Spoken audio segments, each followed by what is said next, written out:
Hey there, Sagittarius. Welcome to your weekly reading for Sagittarius Sun, Moon, Rising, and Venus signs for the week of March 6th through the 12th.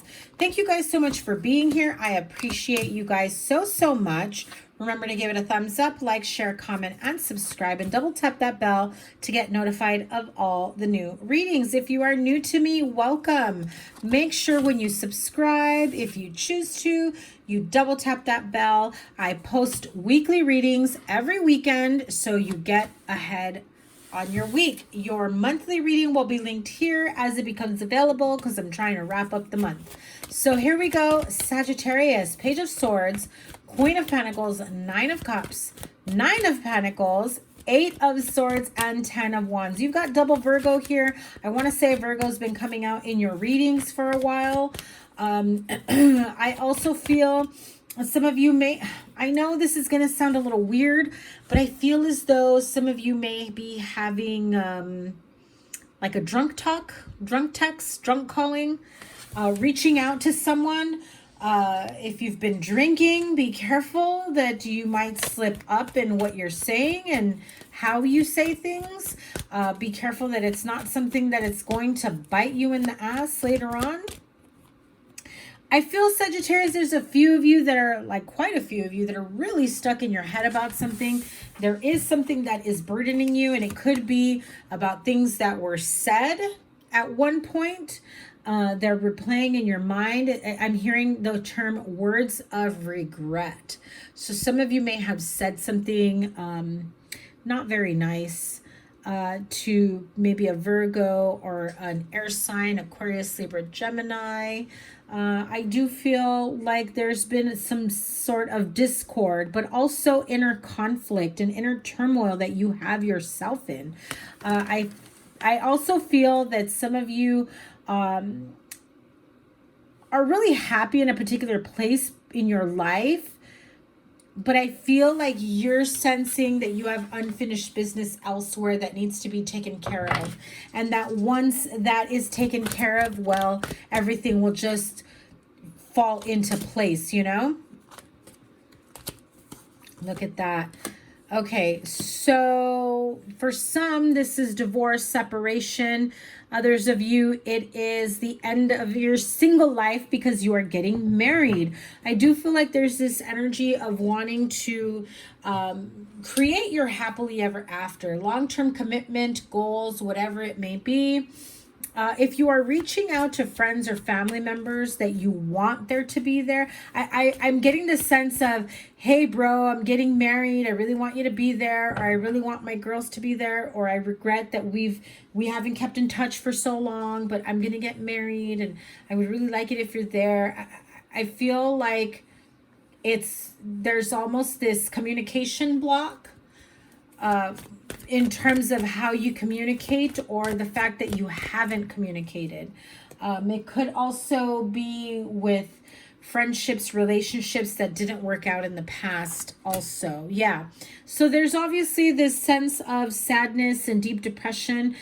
I feel like if some of you are in the outs with friends and family members, or like your best friend you haven't talked to in forever, and you know, they've missed so much of your life and you've missed so much of theirs, and now you're just like, holy cow, how have the years gone by, and now I'm getting married, and I thought that they'd be my maid of honor or my best man, and I haven't talked to them, and now I want to reach out and let them know. And is it going to be weird that I invite them and they're not going to be, you know, my maid of honor or my best man?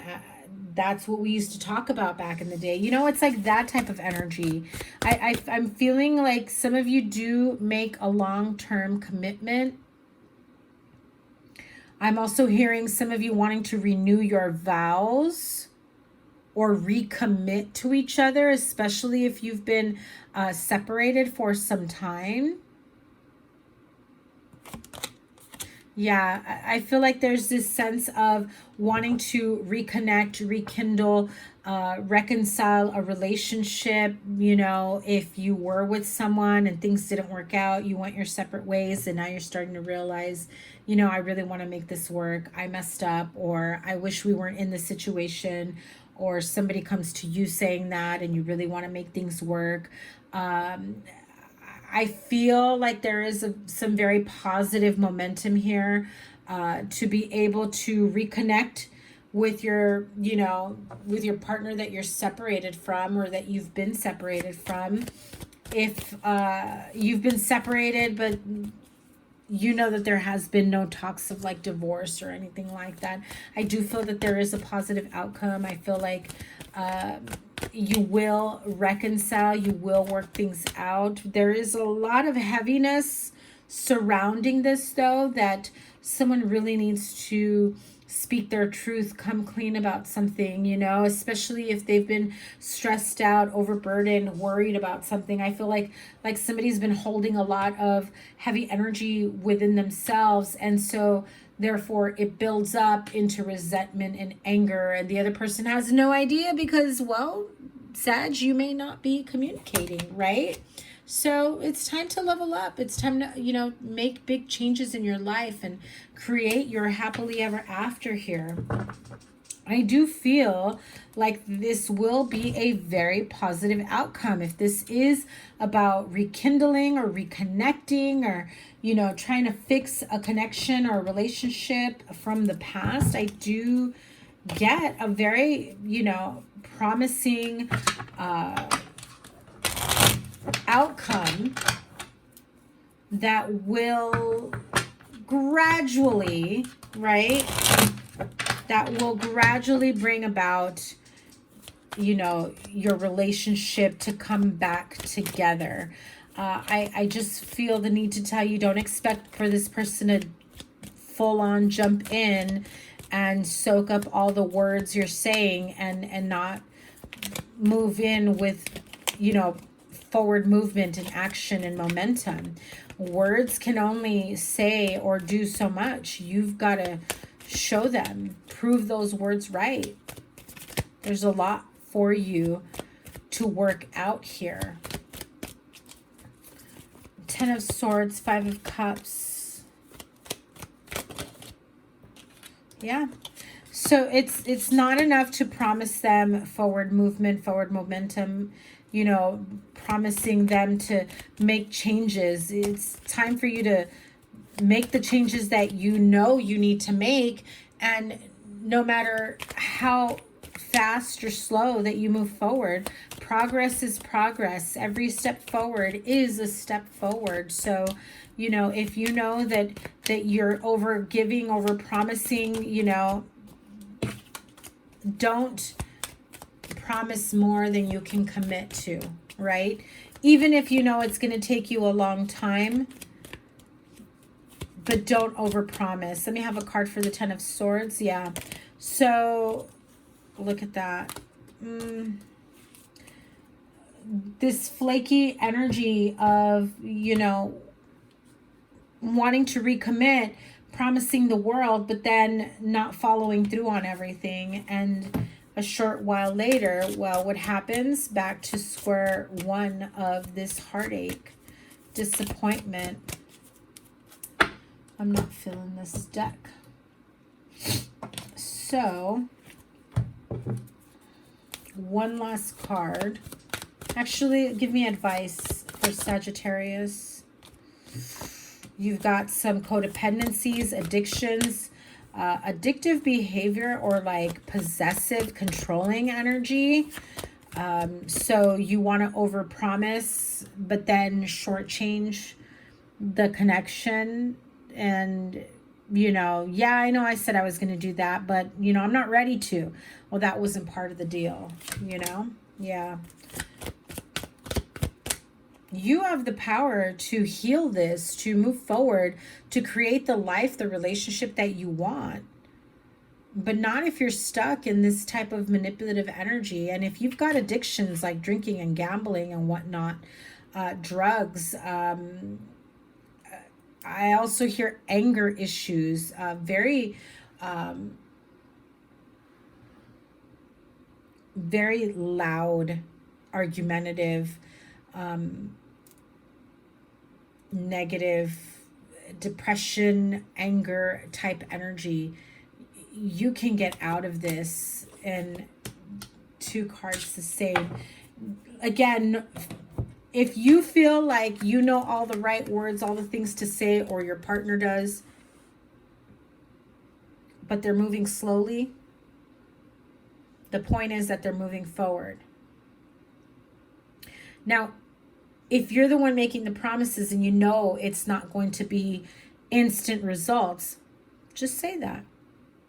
I know it's going to take me a while to prove to you, but just let me try. It's not going to be overnight. It will be gradual. And if you follow through on the promise of making this work no matter what, and you're showing that you're taking action to do so, then you can make this work, most definitely. Okay, so let's pull Wisdom of the Oracle card to close out this reading for my Sag friends. Yin, obviously, nurturing yourself. Look at that, coming to the edge and fork in the road. The card number 2, obviously nurturing a connection, nurturing yourself, self-care, loving yourself unconditionally, loving this connection, you know, having a sense of safety, security, unconditional love. I'm also seeing some of you should get a pink novena candle, right? And light it for a little bit during a meditation. You don't have to keep it on like the full 7 days or however long it burns. It's okay if you can't, because I'm hearing some of you just can't have the candle on the whole time. But take a moment to sit down and do some positive affirmations, some self-love, healing, unconditional love, whatever type of affirmations that make you feel good, heal, whole, and complete. And sit there with your pink glass candle, okay? And if you don't find a novena candle, that's fine. If you got like a Bath and Body one, I'm just specifically seeing a pink candle for unconditional love, for healing, for nurturing, you know, and ask spirit guides, guardian angels to help you heal and restore yourself, right? Nurturing, loving yourself, having the courage to come to the edge, to take that leap of faith, leaping into a new chapter of your life, knowing that there are big changes that may be uncomfortable in the future, but you know that you are willing to make those changes because it's time. It's time for you to make a decision for what it is that you truly want for yourself. Some of you are at the fork in the road, not ready to take a dive, not ready to take that leap of faith, and that's okay. Don't ever feel pressured. When you're ready, and you will know. But if you stay at this fork in the road, well, it's going to, you know, all the seasons are going to pass by. You know, a whole year can pass by and you'll still be in square one. So get clear about what it is that you truly want for yourself, your partnership moving forward. And I feel that source, spirit guides, guardian angels will guide you down the right path. Okay, Sag, that is your reading. Thank you guys so much for being here. Remember to give it a thumbs up, like, share, comment, and subscribe. And double tap that bell to get notified of all the new readings. As always, your playlist is here. Whatever other readings I have for you will be linked here. I will pin in the comments down below your March reading so you can check that out. And remember to check your moon, rising, and Venus signs. I cannot wait to read for you guys again next week. And I will see you soon. Have a great week. Take care. Bye.